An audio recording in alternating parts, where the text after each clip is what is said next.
আপনাদের কাছে একটা প্রশ্ন ছুটতে চাই। এই যে ভারতে যে আন্দোলন শুরু হয়ে গেছে মোদির বিরুদ্ধে, পদত্যাগের দাবিতে যে ছাত্ররা রাস্তায় নামছে, হ্যাঁ, এটা কি 100% করতে পারবে?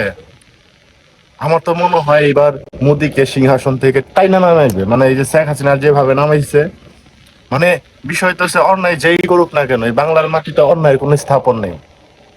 আপনি ভালো করবেন আপনাকে ভালো বলবে, আপনি খারাপ করবেন আপনার সাথে কেউ নেই।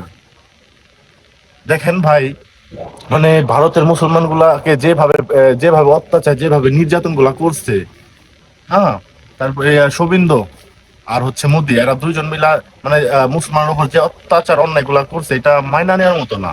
আল্লাহর পবিত্র ঘর মসজিদ গুলা ভাঙা দিছে, মানে মুসলমান যেখানে পাইতেছে দাড়ি ধরে টাইনা টাইনা লয়ে যাইতেছে। মানে কি একটা অবস্থা শুরু করছিল, বাঙালি কি মুসলমানকে এগুলা বৈশা বৈশা দেখবে? এইবার রুখে দাঁড়াইছে মুসলমান, এইবার ইহুদির বাচ্চাদের আকারাদের পতন হবে ইনশাল্লাহ। নারায়ে তাকবীর, আল্লাহু আকবার। ভাই আপনারা চালিয়ে যান, আপনাদের সাথে আছে ইনশাল্লাহ। আমি দেশের জন্য মুসলমানের জন্য জীবনও দিতে পারে ইনশাল্লাহ। তো ভিডিওটা বেশি বেশি শেয়ার করে দেন।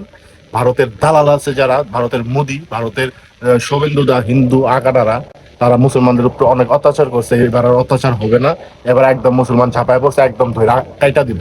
ঠিক আছে, ভিডিওটা বেশি বেশি শেয়ার করে দেন।